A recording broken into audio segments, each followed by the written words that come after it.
When sun shines through the rainbow,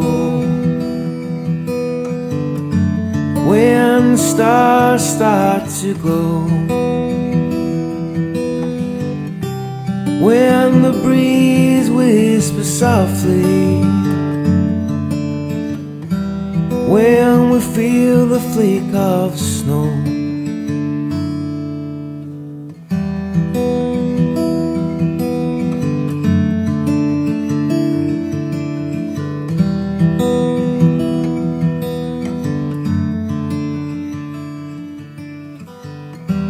When there's mist in the valley,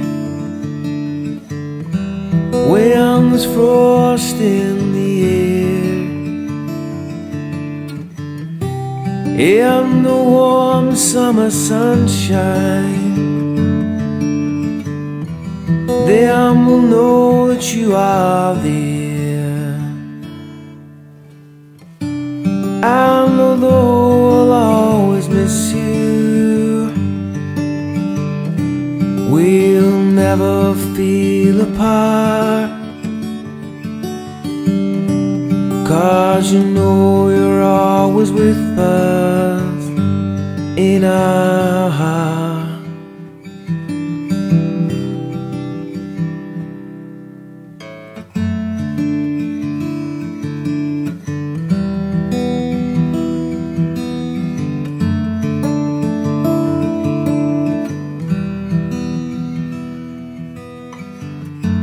You're the glint in our smiling,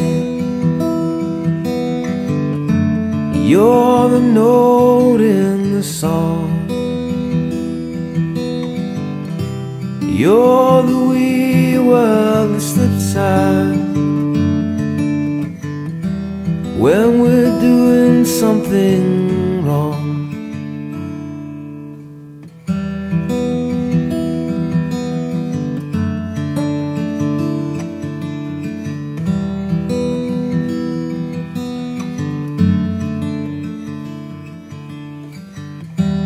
You're the rhyme in the poem,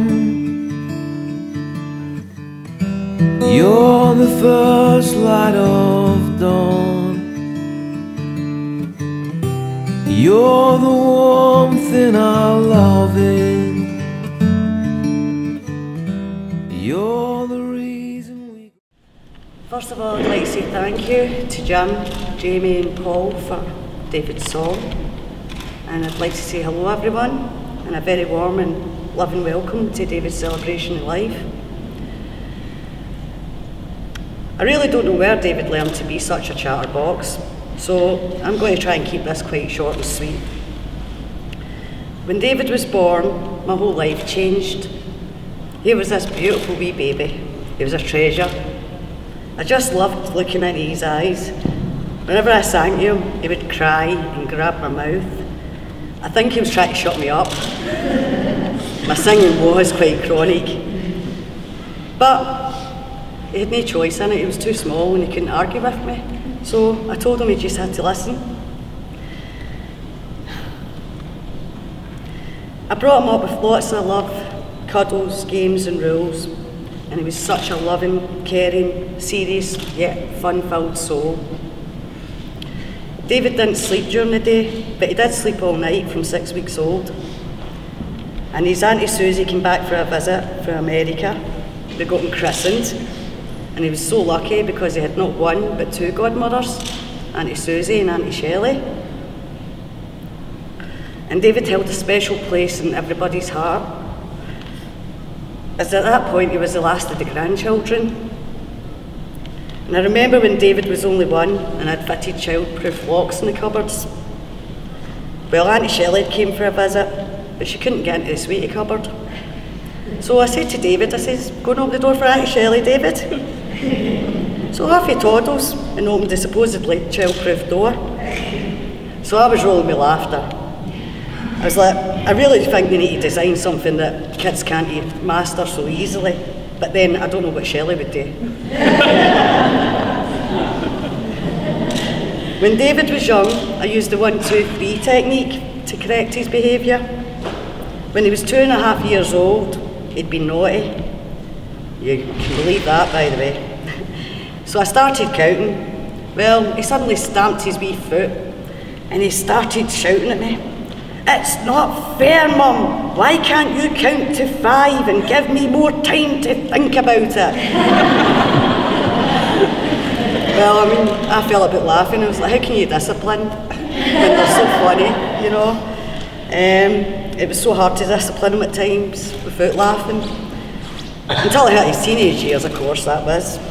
Then I had to use his favourite things and hold them all to ransom. David's Nana and Papa helped bring up David with me for over 6 years to enable me to work full time, to keep the roof over my head and the food on my table and a decent life. He loved it there. They brought lots and lots and lots of sweeties. And when he was really wee, you could tell him you're only allowed 5. So after his dinner, he would go and get 5 sweets. He was fine.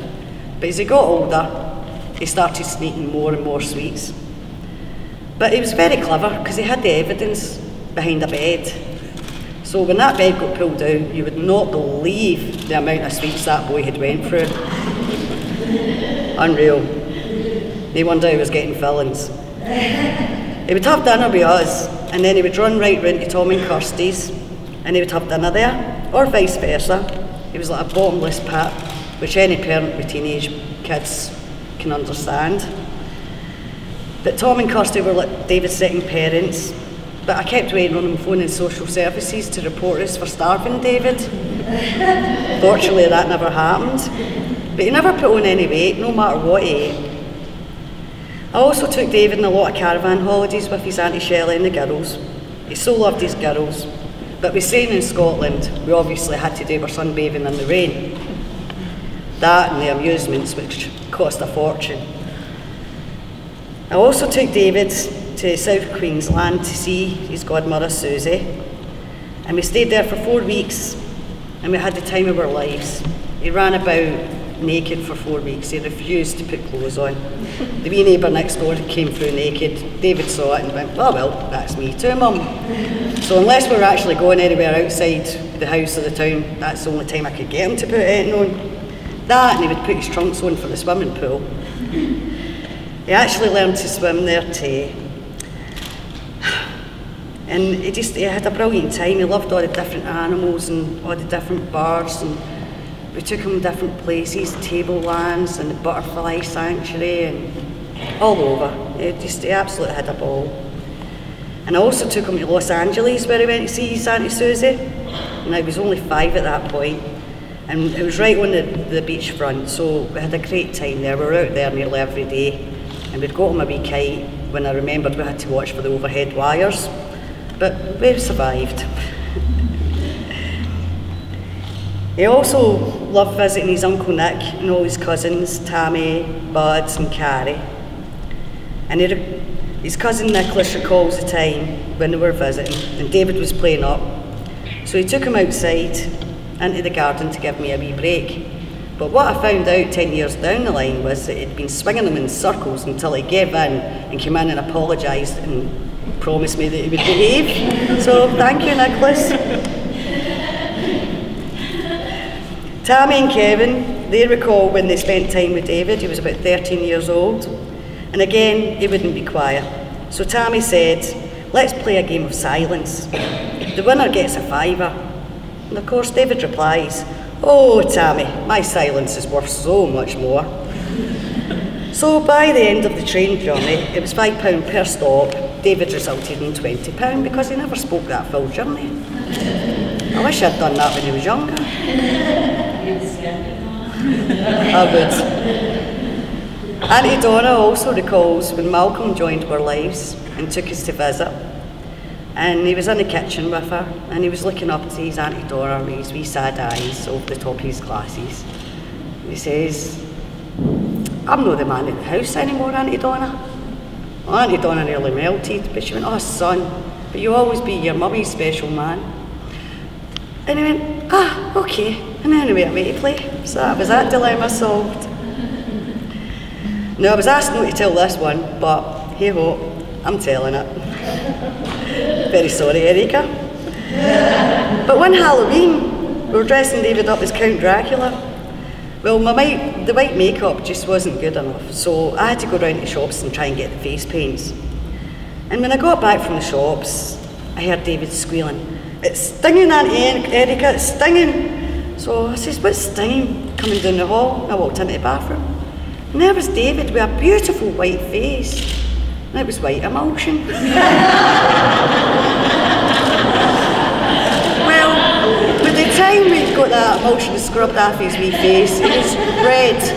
So the white paint makeup didn't make a difference. So he ended up, he was a wee pink Count Dracula. And from the age of 3, I've encouraged David to go to uni. I always made him think about it. And I can only suggest to everybody that's gone to uni and everybody that's gone to college and people that are in employment, is think of the end goal and keep on top of the work that you need to do and you will succeed. And I wish you every joy and triumph in your lives and whatever you choose to do with yourselves. Live and be happy, have lots of fun, but always be aware and look after yourselves.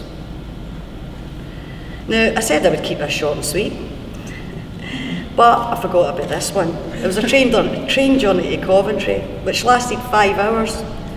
We went there and we came back, and on the journey back, we were about 4 hours and 45 minutes into the train journey. And this wee woman sitting on the other side of the aisle turned around to me and she went, "Oh, hey, does he never shut up?" Well, I just shook my head and I went, no, it doesn't. We only had 15 minutes to go, so it wasn't too bad. But I'm now going to introduce you to David's Auntie Shelley.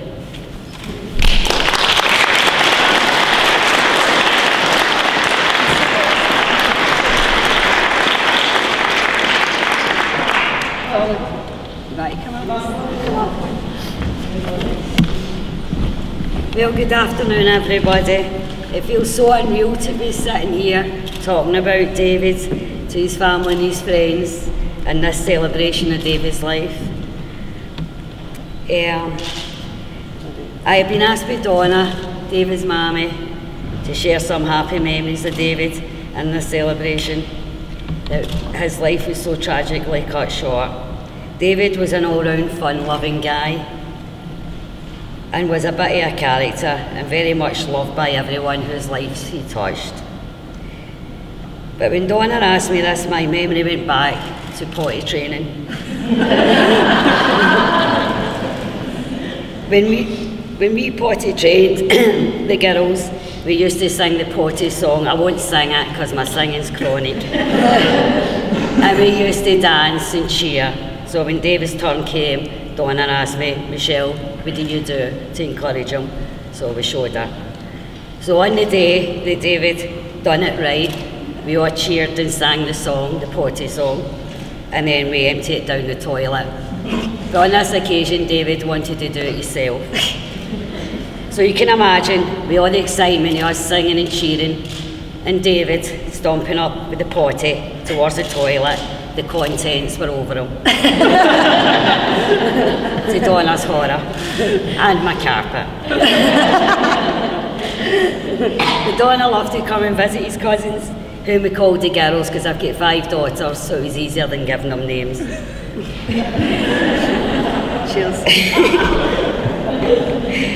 But Kirsty here was a bit of a tomboy. She liked to play football. And it was a wee bit rough and liked to show off in front of her friends, so David got quite irritated by this. So he would walk away.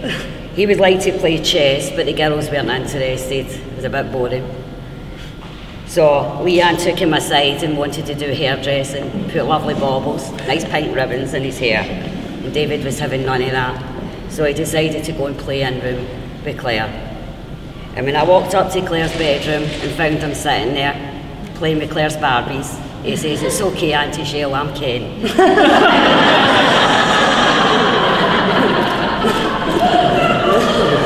David also liked to chat, as everybody here has also commented on today about how much David talked. He talked non-stop. So I took him on holiday in a caravan for a week, and it was the longest week of my life. And I constantly says, "David, shut up. By the end of that week, he came up to me jokingly saying, "Have I got a new middle name, Auntie Shell?" I says, "What would that be, David?" He went, "Shut up." I've got another story to tell, and it's about the ghost train, and Donna has hounded me to tell this, but I'm going to look really silly telling it, but it's the only way I'm going to get it across. But when he was 4 years old, we took him to a fun fair, and the only ride that he could go on was a ghost train. So we took him on it, and I hadn't been on a ghost train for I was 10 because I was frightened of it. But there you go, there I was at 30 going on a ghost train with David, still frightened of it. But when we got off this ghost train, and we asked him how he liked it, for a full half hour, he told us about the door shutting, and they were hitting me. "Somebody touched me, did you see the skeleton? Ah! Did you go, ah!" And the door's open, and the door shut. And they went all out for a half an hour. My brain was bursting. Then his mum walked up towards us, and he said, "Where did you go on, David?" "Oh no, here we go again. The ghost train, and the door open, the door shut, and the skeleton, and somebody touched me. Did you see it? Did you see it?" They went all out. Oh,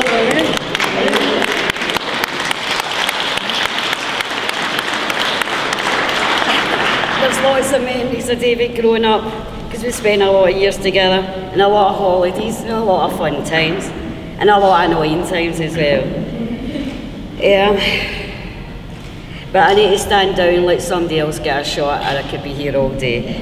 But I'd like to thank everyone who's been here and who's came to support Donna and Malky, because we wouldn't have got through it without everybody's generosity and their help and their love and support. So a big thank you.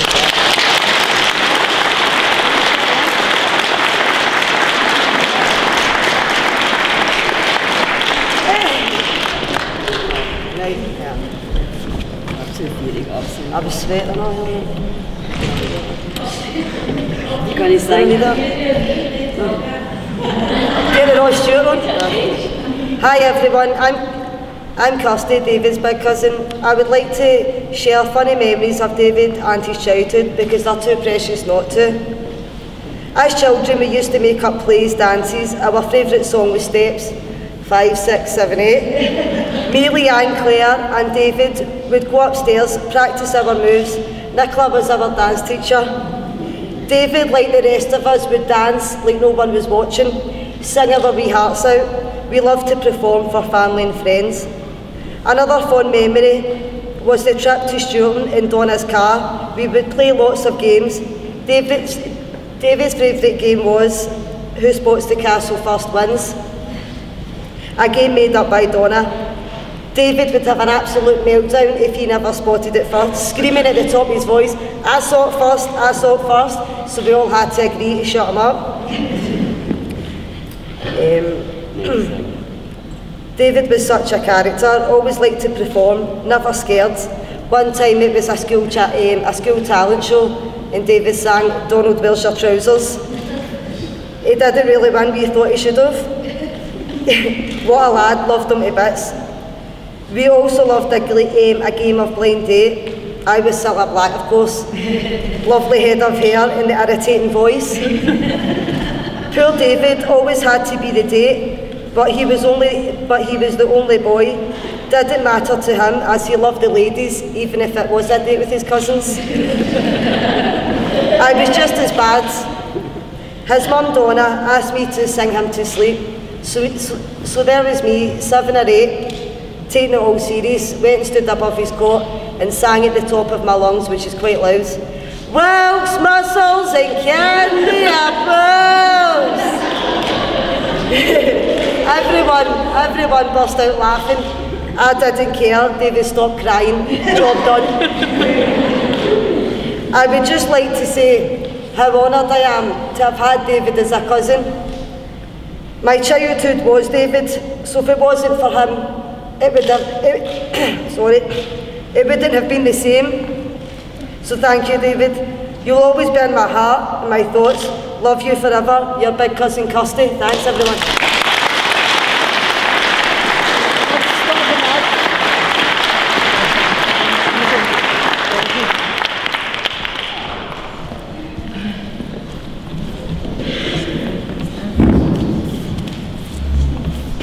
Hello everyone, my name is Susie.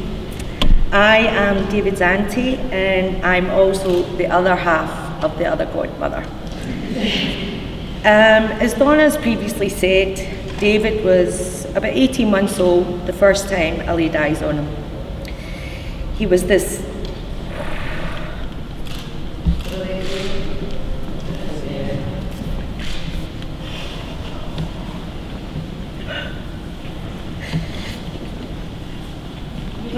golden-haired, blue-eyed little happy cherub. Only moments after meeting him, I was totally mesmerised and head over heels in love at how this beautiful little boy had actually been born to my oldest, closest friend and partner in crime, Donna. I actually asked her, "Are you sure they didn't swap babies at the hospital? There's no way he came from you." No, but seriously, he had her blonde hair, her blue eyes, and that huge cheeky smile that was undeniably a miniature version of his mum. I was only home from America for a few short weeks, but was totally humbled and delighted when Donna asked me to be one of the 2 lucky godmothers at his christening. I mean, how could I possibly say no to this cute, lovable wee boy?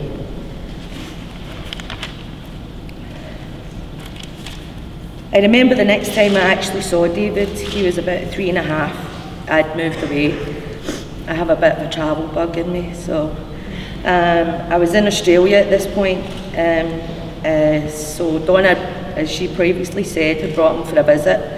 My first vivid memory of him was actually at the airport. Mary, my friend, and I are patiently waiting on them coming through immigration. Waiting. Starting to get pissed off now. I'm like, where the hell is she? The next thing I see this little blonde bob ahead, making a pathway through the crowd. There she is. I open my arms. "Hello, darling." As you do, you hug your old friends.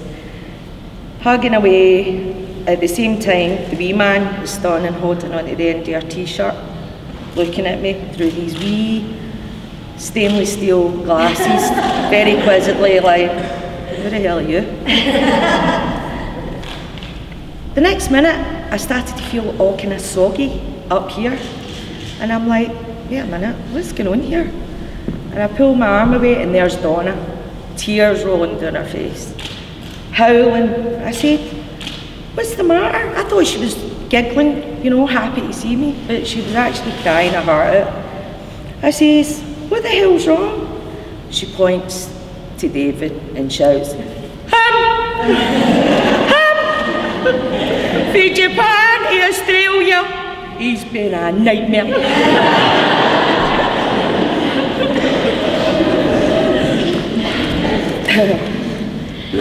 He's took me to my breaking point, she's screaming, still tucked under the ulster. So I look over to the wee man, I says, "You been a bad boy? What have you done to your poor mammy? Look at the state she's in." David stands away from Donna, puts both hands on hips, like so, waves his wee finger at me, and proceeds to tell me that a thing or two about his behaviour from Japan to Australia.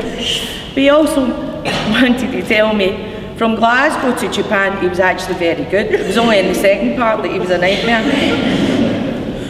I gently tell him off and he shouts at me, "Anyways, you can't talk to me because I'm here to see my Auntie Susie. So there." I'm sure you can all imagine the look in his wee face when all 3 of us in unison, Donna through tears and snorters still, inform him that I was in fact his Auntie Susie. Next thing we know, he's hiding in between her legs under the bag of her t-shirt and a wee cream puff. So the following day, David and I became fast friends again as I introduced him to his very own private swimming pool. Because he was only 3.5, he had a funny way of saying the word pool. His version was something like pew. True, swear to God, ask her. And for the next 4 weeks, we didn't need an alarm clock because David was it. At the crack of dawn, he would wake us up with the pew, Auntie Susie. Can we go into the pew, I was like, for God's sake. Anyhow, in fact, as Don already told you, he actually did learn to swim on his own that month. In fact, we were in the pool so much, I actually half expected him to go back to Scotland with a new set of gills, webbed feet and webbed fingers, sorry. David loved his time down there, and even though our initial encounter was somewhat of a rocky one, we soon became like two peas in a pod. After the first day in the pool, he began sleeping in my bed at night. They had their own room. Now initially I thought to myself, we so wants to be near his Auntie Susie, all chuffed. No. What in fact happened, as I have to explain, I actually had a waterbed, so not only was it fun to sleep in and jump around in, it was actually the coolest place in the house to sleep. We're living in like 90-degree heat with like 110% humidity. So even then he was starting to show his smarts, smart wee man. But the bed became more than just a place to sleep, as I discovered by accident. It was also a way to wear him out. He'd gone to bed one night and Dawn and I sat down to a little refreshment. And the next thing we hear this little voice, help, help, I can't move, help, help. We went into the bedroom and there was David. Somehow he had managed to get himself wedged between the actual bed frame and the water mattress, and he was, kind of like when you go on a jumping castle and you get stuck in the corner. That was David. So that was me. I was like, here we go, tickle time. He didn't know, I almost had him peeing himself. He was so angry at me for not getting him out, but he couldn't help but laugh because I was tickling him silly at the same time. He also had a few temporary pets. There was George, the green tree frog. He lived in our bathroom. There was Fred the gecko, a wee lizard. He was a bit scared of him at first, but when I explained that he ate all the mosquitoes, then that was it. They became fast friends. We also took him to the Port Douglas Sanctuary, where he actually got to feed kangaroos. They took the feed from his actual hands. He got to touch snakes, see the crocodiles being fed chickens from the trainers. He started to play up a wee bit. I said, see if you don't behave, that's where you'll be gone. You'll be the next chicken in the crocodile's mouth. He soon stepped back and looked lively. Anyway, we get back that night and he says, you know what, Auntie Susie, I'm taking all them animals back to Scotland with me. I said, are you? I said, how are you going to do that? And he went, the roll of the eyes, hands on the hips. He says to me, I'm going to put them in my suitcase, Auntie Susie. How else am I going to get them back in? His expressions as a wee boy were priceless, definitely an old soul, that I had no doubt of. He loved to go on this little train that had no top. It kind of took you around the town. It took about 20 minutes, and David absolutely loved it. And this particular day we took him on the train, and it kind of started quite quick. And the next thing you know, his little baseball cap has been weaked off his head and lands about 100 yards behind the train. He screams at the top of the voice in his wee Scottish accent, oh no, Ma! The driver actually stopped the train, backed up, got his hat, and that was him. Everybody in the carriage could see Stitches laughing at him for retrieving his hat. It was his favourite story to tell anyone who would actually listen to him. As we all know already, he loved to have a gab. As I mentioned before how smart he was, even at the age of 3, this one just about tops it all. I had a roommate in Australia, her name was June, and she had bought David some strawberry straws from an ice cream van, and she'd asked him if he would like some more, but I'd said, no, David, if you want to go back in the PU, no more, you'll get cramp in your belly. So June asked him how many was he allowed, and as Donna said earlier, 5 was his limit. So June says, how many have you had, David? And he went, wee face all squeezed up in deep concentration, and all of a sudden he shouts, 4. I've had 4. So that means I can have one more, that makes 5. Now the funny part of this was that David actually had 4 in his hand already, but he had 1 in the mouth at the same time. So he actually conned his way into getting an extra one. Even then he was starting to show his knowledge and his love for the ability for numbers and maths.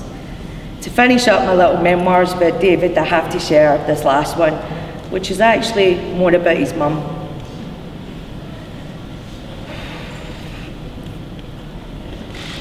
Very nice.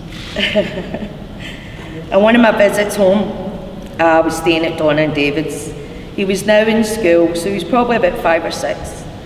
They were having a heated discussion over something, brushing his teeth, I think it was.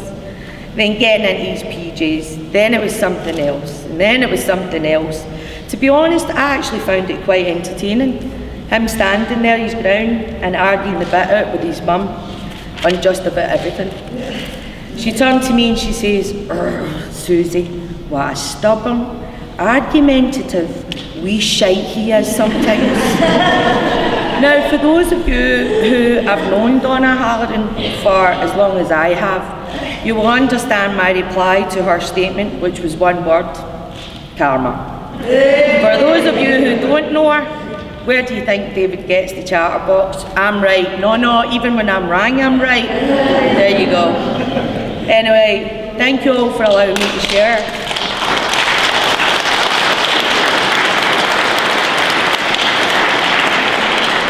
Precious memories. I truly hope I gave you a little insight to his earlier years. And it leaves you all with a smile.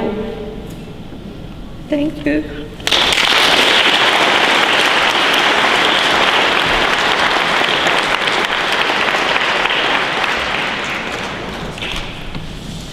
David's cousin Claire is now going to come and speak to us.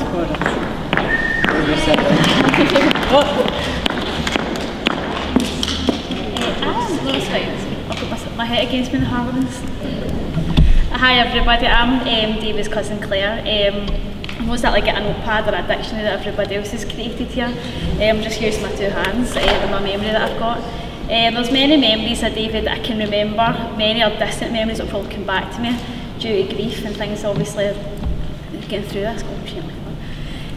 But I mean, David was just such a beautiful boy, intelligent since he was a baby, dead creative, an active wee boy, just everything was going for him, just such a beautiful person, such a beautiful life that was obviously created by Donna, thanks to Donna and Malky. Lovely, beautiful friends around him, beautiful family. It was just dead. He was just a beautiful guy. You couldn't say any bad about him, you couldn't say any worse about him. But I mean, I've got a couple of memories with David throwing his spinning his dummy up because we've beat him with chess, or beat him at a game of skipping ropes, or tied his hair up in a bobble that he didn't like. Put night dresses on him that he didn't like. The pink one obviously was his colour, but he didn't think it. It was just, there's obviously things of the family going through a lot of time, but I'd like to say obviously his friends. I mean, Dave, all your friends, these friends were in a lot of his part, his end up of life, and he had a lot of going for you all had a lot of love and a lot of time and sharing things like that with him. I just remember a time that me, Leanne, Kirsty and Donna were all going out to the local park at Stewarton. I didn't really spend a lot of time there. And we're going down and Kirsty stuck out like a sore thumb, obviously with ginger curly hair, right? So the girls all wanted to attack her and there was a square G at the roundabout thing. So they're telling Kirsty to come back to the park, and Kirsty was obviously going to have a square up with these girls. So we're obviously that this kind of came to confrontation. So when we're way back up the road, we're chalk white, didn't speak to each other, there was no conversation running, so we got a bit into the room, bolted right out of the room. There's Dawn obviously figuring out something went wrong. So she came up into the room, there's me, David, Kirsty, Leanne all kicking hell at each other, practicing myself how to fight, punching each other, telling each other how to kick each other. But anyway, it came with tears anyway. At the end of it, we told Donna obviously what's happened, so she's like, right, girls, get your shoes on, we're coming down to this park. So we're all too busy exciting. I walked into a tree and everything, it was that exciting for us. But we get down into the park and nobody was in sight, no, the girls done a shop. So Donna's like, right, okay, you can say we came, we made the effort, we came here. They're obviously too scared to come. So a couple of months down the line, me and David adventured back down to this same park again. And I'm no joking when I say this girl could have ate 3 years. She was huge, right, she was like a bear. So she came up to us and obviously I'm shaking, I'm trembling like mad. David's like, it's fine Claire, just stick our ground, we'll be fine. So we're standing there anyway, this girl comes up, she confronts us and she's like, right, you, obviously me with the ginger hair, I was past for Kirsty's sister. There's no denial going, there really isn't it? As much as I would have denied her as a sister, I would have at that point in my life. But anyway, so she came up to us and me and David were like, right, we've either got one choice here, or somebody's dinner for the night, or we just run. So we decided to just run.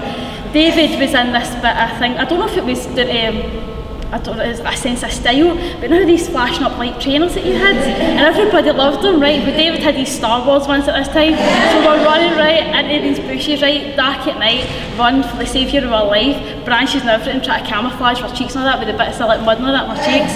There's David's flashing up light trainers. Just like, oh man, seriously, David? You couldn't have had him or ducked him in a puddle or something. But I mean, obviously there's a lot of funny stories with David that I'd like to share these, but my mind's just totally blank. Obviously my family, we've not spent a lot of time with David when we were younger, but my family have obviously covered a lot of them. But I mean, David's just a lovely boy, just a dead challenging person. I just wish that challenging and the type of person that was in his motivation at the end part of his life.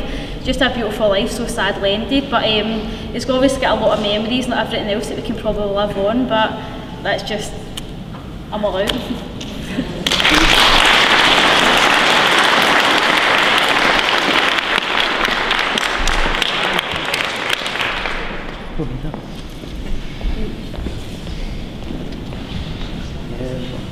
Hi everyone, I'm Ross, and I was one of David's childhood friends.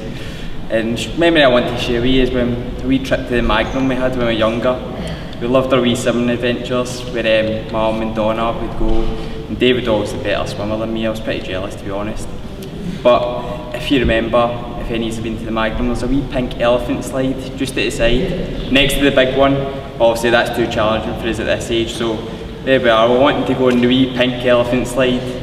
So have a look at it, looking at eyeing it up, ready for it, and then just noticed that brown smear down the slide. And thinking, something's not right here.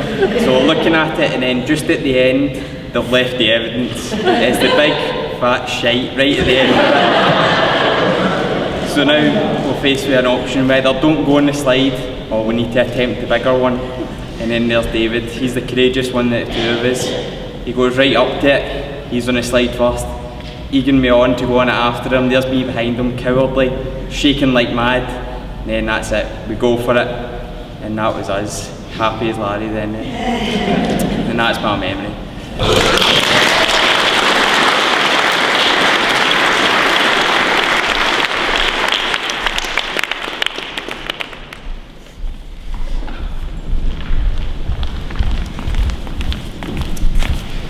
Hi, we just wanted to say something on behalf of David's flatmates and friends at uni because we absolutely loved him.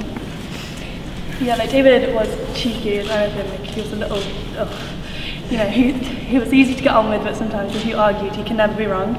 In fact, we had an argument once about the pronunciation of the word horse, and this conversation went on for about 2 hours of him shouting, like, quite loudly and just chatting the whole way through about us being wrong. And after Googling it and looking up in a dictionary, it was in fact that he was wrong, but of course he changed his answer so that he was right. You know what David's like, and you know we all miss him and love him so much. Like, and we'd also just quickly like to say thanks to Donna because she's been incredible throughout this whole thing.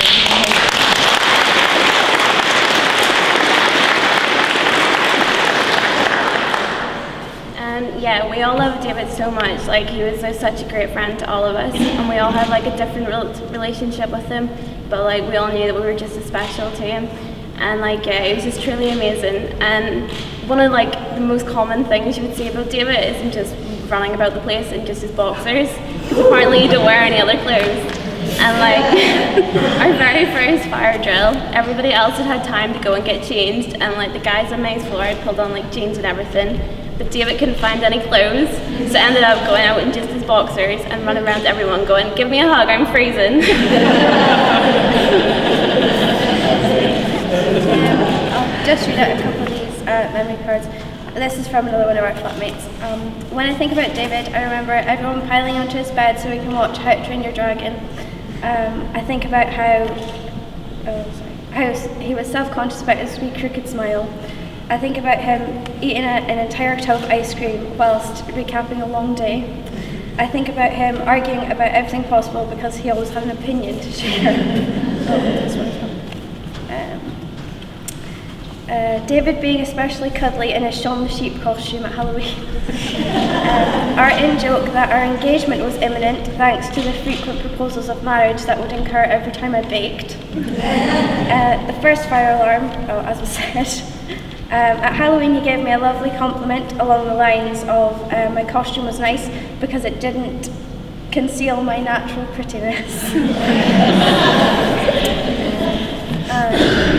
My most memorable day of first year at university was our kitchen had a wee pretend Christmas day before we left for Christmas, and we had a wee tree on the table and like food and stuff, and we did a Secret Santa, you know, student budget.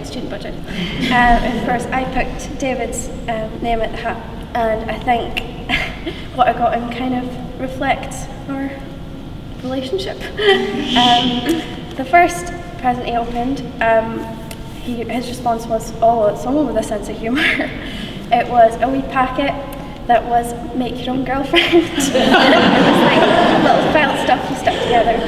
The second one, as was said, he was always running in his boxers, so I got him a wee pair of boxers that said Mr. Smarty Pants. He then proceeded to put them on top of his trousers, wear them for the rest of the day, then forget about them and go down to talk to the porter. And finally got him a wee hip flask saying, "Mr. I'm always right," because David would argue that black was white and nobody else was saying it.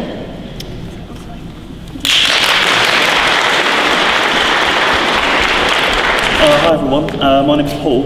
I'm one of David's flatmates.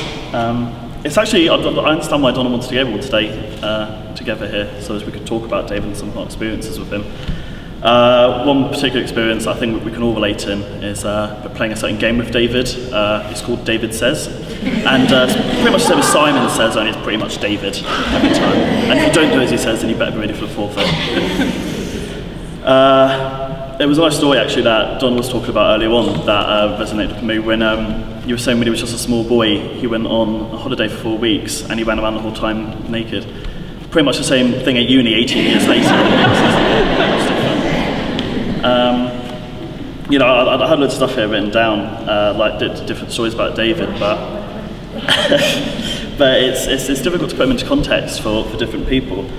I suppose David always had to be slightly different, and one of the main things that I remember about David, you know, if you're like messing around and you're drunk at uni and you decide to have a water fight maybe or something like that, so you know, something's childish, something a bit stupid, David wanted to have a foam fight with a fire extinguisher. That was a little bit different, it was his own different spin on it, but apart from the fine, that was a pretty good night, that was good. Yeah, thank you.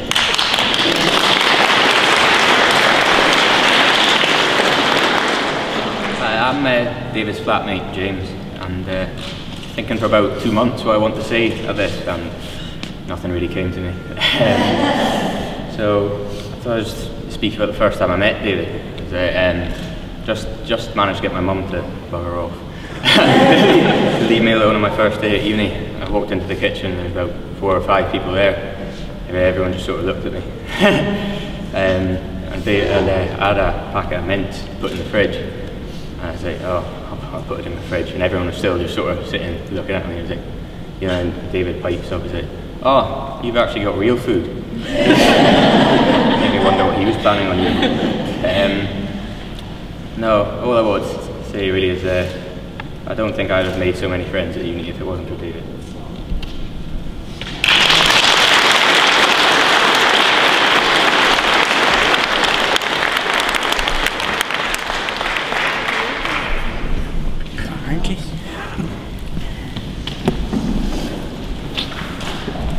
We were organised, we did do a list, but we left that at home. So while I'm here, is Amy here?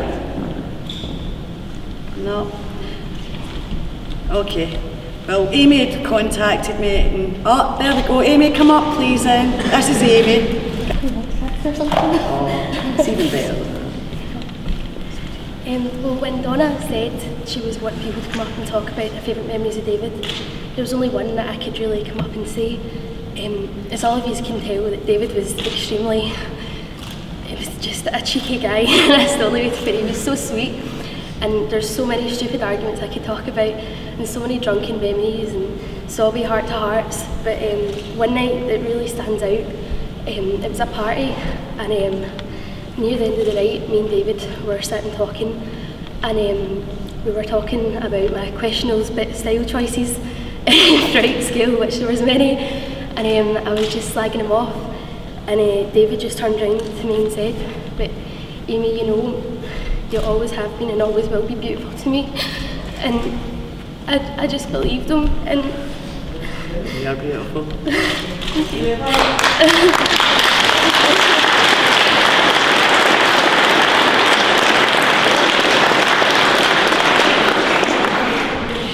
I just wanted to say that it's just really amazing that everyone's here today, and the support has been incredible, and David would be really, really proud of us all. Rest in peace, Daddy.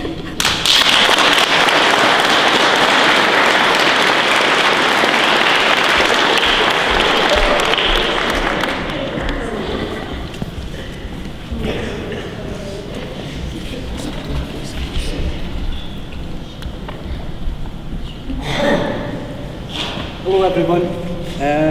I don't have a memory that I really want to share with you because I'm selfish. And to be honest, I've got the same dilemma as David's cousin. They're hard to come forward just now. I will say that I'm really proud to have been part of his life, and that he turned out to be such a handsome, strong individual that touched so many people's lives. David was one of the bubbliest and happiest guys I've ever met, and no matter how upset a person was, he always had a way of cheering them up and bringing a smile to many faces. Myself and David would always compete with each other about who could lift most in the gym, and we'd always have our own little competition going on between us. Oh, this is Peter Redmayne again. He's got more to say. Loudon Academy prom 2012. At the Easter party, I was a little bit worse for wear. Sorry. And David sat with the majority. Kate, I can't. I've got bad eyes. My eyes are really bad. Majority of the night. Even when I was asleep in the morning, David couldn't help but find my state extremely humorous. As I curled up in bed. I can't see it. Give me my eyes are playing up bad lately. We went on to look back and laugh about that moment numerous times, but it's something I'll never forget. I just want, I'll let somebody else because I can't see them. Do you want me to read it again?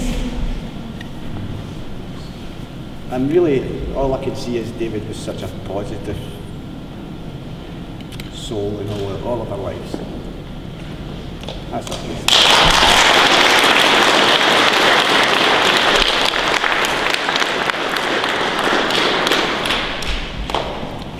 Donna wants me to read this one again because she didn't hear it, but for those of you who weren't with us this morning, my name's Kate. I'm a celebrant with the Humanist Society, but I've been invited here because I'm the mum of a student at Stirling Uni. And this is Peter Redmayne, a friend who had a lot to say. He said, Loudon Academy prom 2012. At the after party, I was a wee bit worse for wear, and David sat with me for the majority of the night, even when I was fast asleep. In the morning, David couldn't help but find my state extremely humorous as I curled up in bed. We went on to look back and laugh about that moment numerous times, but it's something I'll never forget.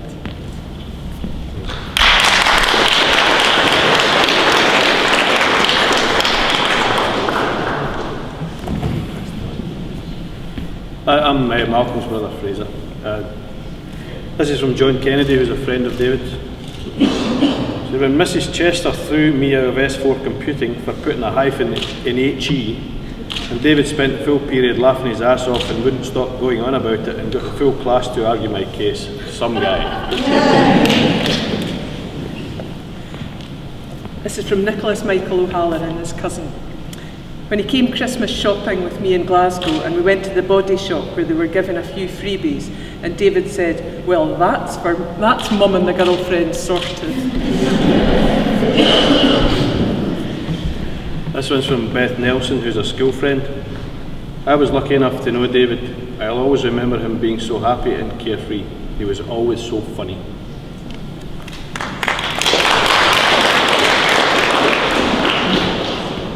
This is from Jenny, and I don't know if she was David's makeshift brother or he was her makeshift brother, but that's what it says on the card.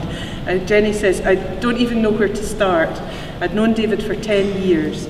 He was like my other brother, so sound, so interested in stuff I had to say, all the absolute rubbish. Always laughed at my crappy jokes. Anytime anyone said the word tennis, will be remembered, I will be reminded of him. His wee hair flick and coo's lick when he was wee, and his wee specs, so cute. Loved him. He was like part of my family, and he always will be.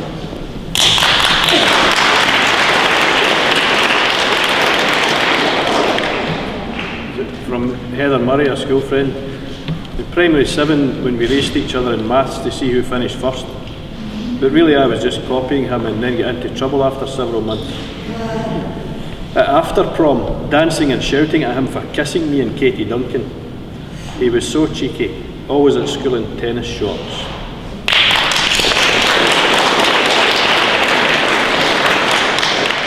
And this is from Robin Devlin, a school friend, who said she remembers him being late for Reggie every day and tweeting everyone in our class to pretend that he was there. Also telling her to take off her prefect badge to get on the bus for kids, even though they were clearly older.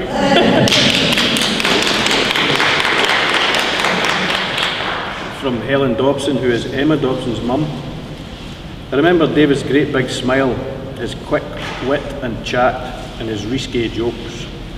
I remember the morning after prom, when his head popped up from a pile of hungover teenagers strewn across Emma's bed, and with a huge grin quipped, "Oh, this is awkward." So funny.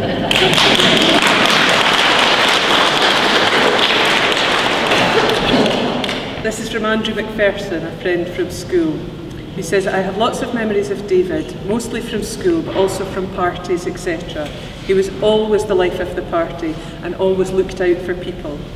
Most of my memories stem from fifth year higher computing, where he constantly made us all laugh, not to mention when he deliberately annoyed the teacher. I also loved when we went into Stewarton Sainsbury's and he'd talk for hours, had some good chats, and he'll be sorely missed.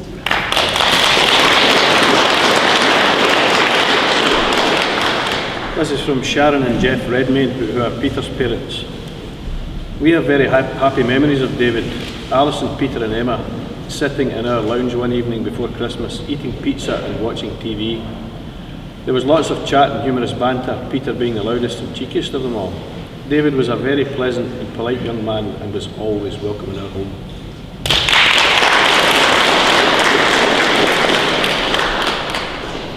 This is from Hamish Forsyth, who was a friend and a tennis buddy, but also a member with David of the Advanced Maths Heroics team. He says, David is an inspiration. He never did anything other than what was best, to commit to 2 jobs, basically pay his own way through uni and still have time to have fun. What a top quality guy. David and I played tennis countless times, and he had insane commitment to be great at it. David, Charlie and I, playing tennis, I'll never forget it. Finally, the banter in advanced maths was great, seriously funny. He will be forever missed. I could never be as good a person as him.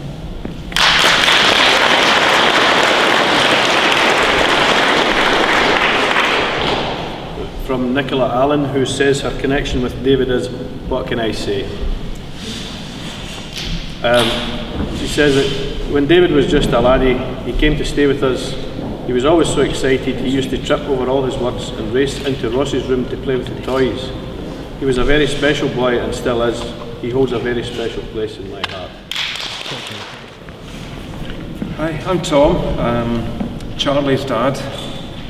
David spent an awful long time at our house, and my role primarily was chef. And I know for a fact he loved his curries, and his stir fries, and his roast meats, and his flans, and his pies, and his rice dishes, and his puddings. and not once did the wee bugger ever offer to do the dishes.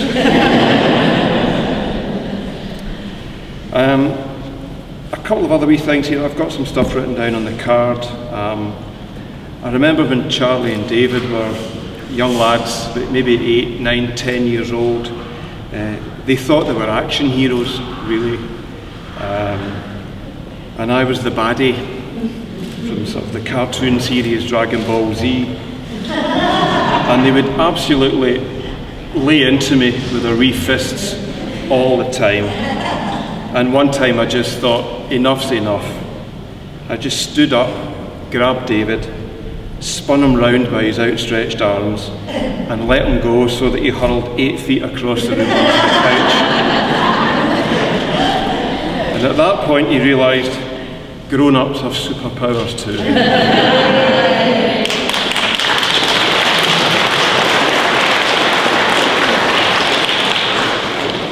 I'm going to read this one out on behalf of Charlie. I think he might have found this a wee bit tough, but I'll give it a go for him. David, thank you for being my best friend and for putting up with me for 10 years. Thank you for playing tennis with me and for all the great memories I have. I'd like to apologise for always getting on at you for walking into our house unannounced and eating all our food. You truly were part of the family. At best, you always left your empty Coke cans and Lucozade bottles scattered around as a parting gift. Anyway, buddy, I hope things are nice where you are. Every tennis game I play from now on will be dedicated to you. P.S. Save me a good seat in tennis heaven. Until we meet again, buddy, I love you. Also, sorry for throwing a dart directly into your foot.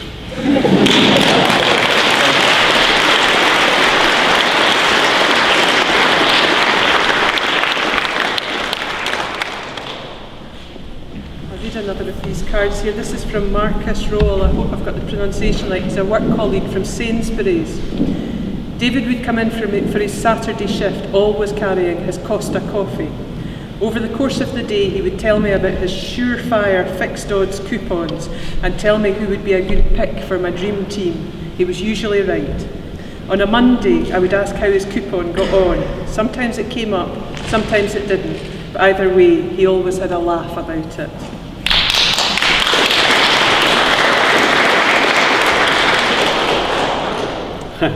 This is from a gentleman called Dougal Allen, who says his connection with David was that he wanted to be his dad.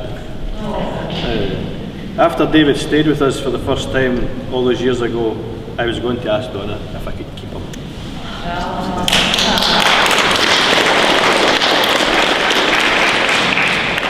Can I ask, is there anyone else who would like to come up to share a memory?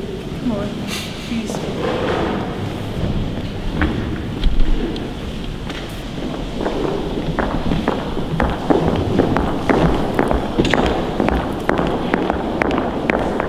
Hi everyone, I'm Michael. I was one of David's friends at university. For me, we have to go right back to the start when we first met David, which obviously was Freshers Week. And our first event was in this tiny little hellhole of a nightclub on campus called Envy. Has a capacity of about 40 people, but 100 students or so were crammed into this tiny little cube. And I can remember meeting David there, as one of my friends from back home was actually in his kitchen. And it was the next day, it was a bridge at university, and well, we were both crossing it, both hungover, really not feeling so great. And but you can see him just like crossing the bridge, and you're always greeted the same way with David. It was with a nice cheeky smile and a pleasant hello. On this occasion, you know, maybe not the greatest of smiles or hellos given circumstances. You know, I seen him the night before, chunder down him and whatnot, but you know. But for me, that was what David was. You know, he was someone you could always go to for a pleasant conversation, and whether that be him bragging about how much he had won on his bets, or you know, being a bit tolerant about how much he had lost. But I think for a lot of us, that's what David was. It was someone you could go to, someone to help bring you up and make you feel a little bit better about yourself. I could go on forever about how many memories I've got with David, whether that be him getting a fine for almost impaling a swan. Or just the simple things about going to the U and having a pint and watching the football. I think although it's been an absolute tragedy what's happened, is incredible, the support everyone's had, and an absolute credit to David and his family, in respect to Donna and Malky and everyone else here. It's not only a true reflection upon yourselves about how strong you are, but it's also a true reflection on David and how strong your love for him was. So thank you from everyone here at the university and everyone in this room.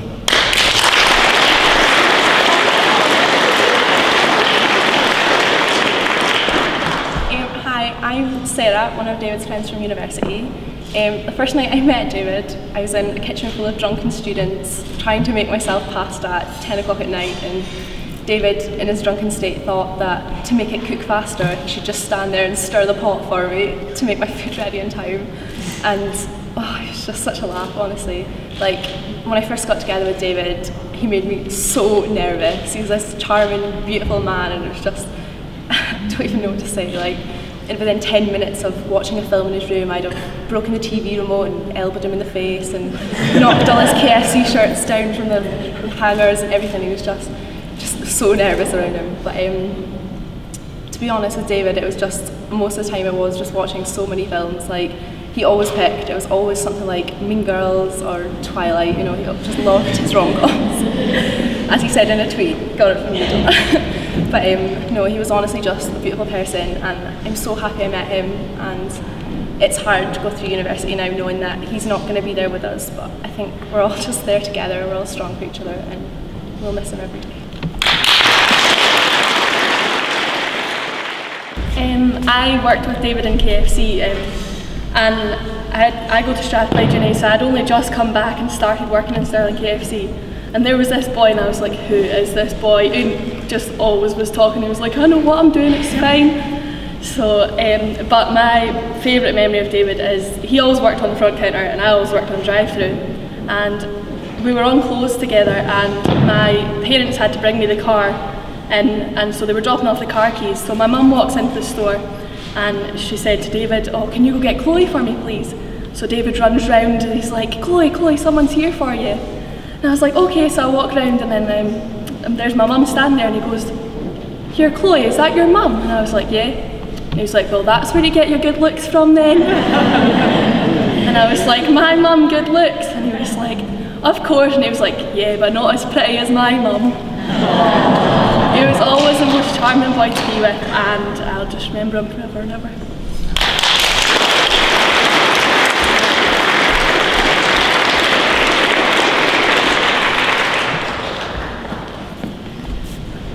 This is from Blair Giles, a friend.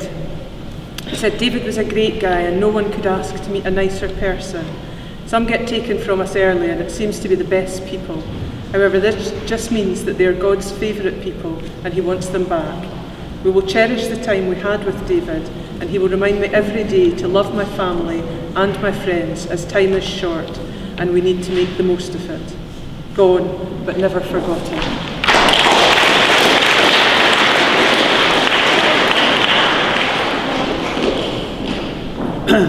This is from Jennifer Neal, who is a teacher at Stewarton Academy. I never taught David, but I had contact with him through marking and arranging classes. I will always remember a lovely boy who had a wee flair for imaginative writing. I read some great stuff. God bless David and all of his family.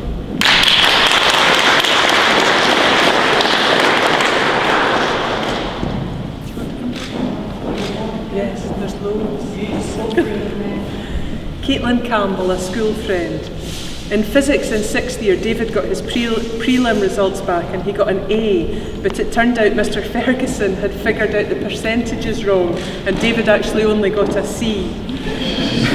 But by this time, David had put it all over Facebook and Twitter that he'd got an A. We all laughed at him. He always made us laugh. He was such a fun, kind person, and I will miss him.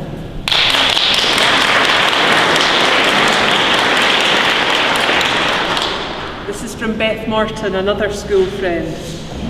In 5th year maths, David would always try to finish his work before me and try to get better grades. We got the same mark, but he did beat me in chemistry. Bummer. He would also give you compliments. After S5 prom, he set a picture of me and him as his profile picture on Facebook, and I made him take it down because I had a strand of hair in my face. Just like to say, folks, while we're reading out these cards, the buffet is now available, so if you feel free to go and get a plate of food. We're going to be finishing in about 20 minutes or so, but we've got so many cards, but we want to read out as many as we can, but don't be shy, go and get food. Anyway, this one's from Sharon Hart, who is also a teacher at Stewarton Academy. I remember David as a very smiley pupil. Although I did not teach him art in later years, he was very much a positive pupil in the department with a very gentlemanly manner.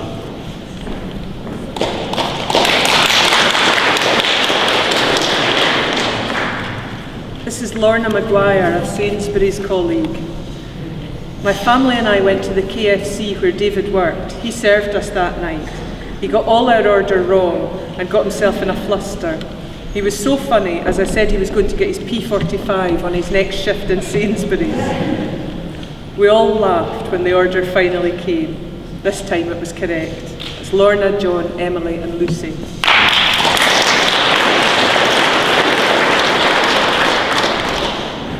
This is from H. Biddiscombe. I don't know if it's Mr. or Mrs., but they're an English teacher, S1 and S6. Miss, is it? Thank you. David was such a cute first year. He always worked hard and it was obvious he was going to be a bright student. He was always smiling and enthusiastic. Naturally, when we met again in S6, he was far more of a teenager, acting cool, a swirl of a hairstyle, but still the cute boyish face.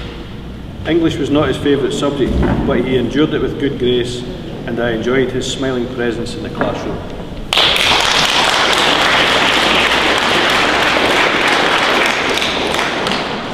From Sean Adams, a friend. I have so many funny memories of David from school. He was one of the funniest people I have ever met, and some of my fondest memories of school revolve around him. We used to get each other into trouble more often than I can count. David was always the smart one between us, and he was the most driven, determined friend I have ever had. We had fallouts over girls and silly things, but it never took anything away from our friendship. I've got some of the funniest memories of my life involve David, and I'll always remember him.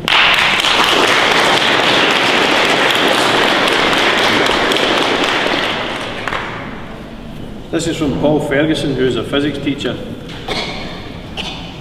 We had a running joke in the higher physics class about going to Chad Hogan's spring break party and how good it was going to be.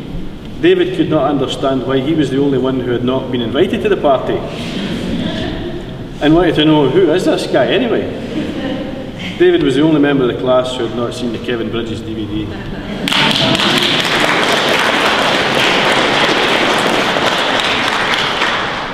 This is from Joyce Hurd, a work colleague.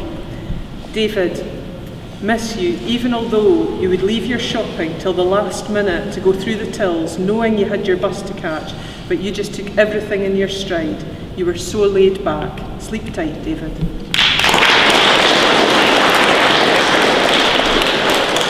Just a few more. From Jasmine Pioli, who's friends. I'm sorry, I can't read that bit. David was an amazing person. I was fortunate to be close to him. We sat next to each other in chemistry and he blamed me for getting a C.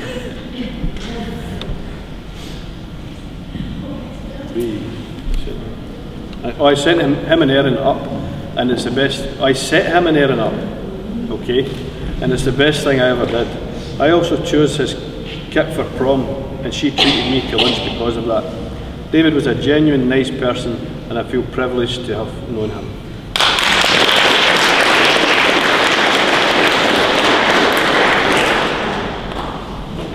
I think this is Cameron Robson or Cameron Robertson, a friend through school.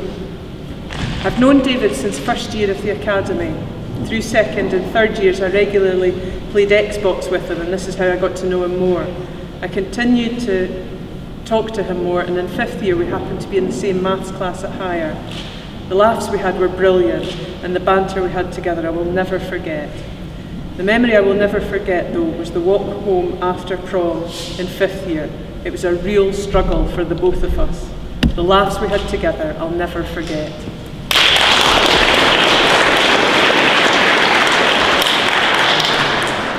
Cameron McKee, who says that they were friends since they met. David is the most inspiring person I've ever met. No one could tell him he couldn't do a thing or he wasn't good enough. I can't think of a bad word about him and never will. He is the most incredible person I've ever met. A true go-getter. We'll love him forever. Dawi, you true person.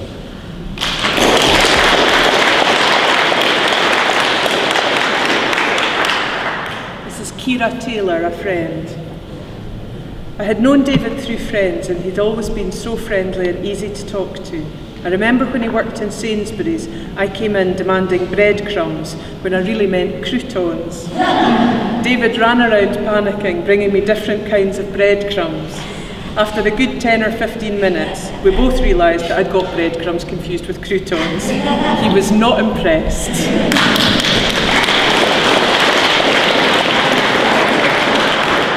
This is from Tessa Rowan, who's a friend from school. David was always so cheeky. He was the most determined person I knew.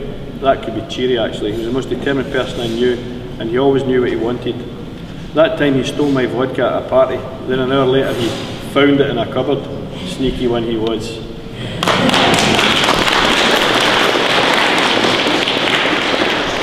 This is the last one. Please folks, get some food.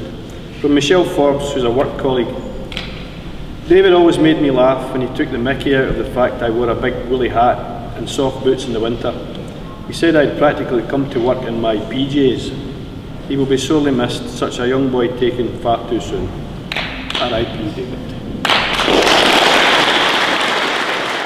Well, thank you everybody for coming and for listening. I hope we didn't bore you too much. Go dive into that food please, because there's been a fortune spent on it, so don't let it go to waste. Thank yous.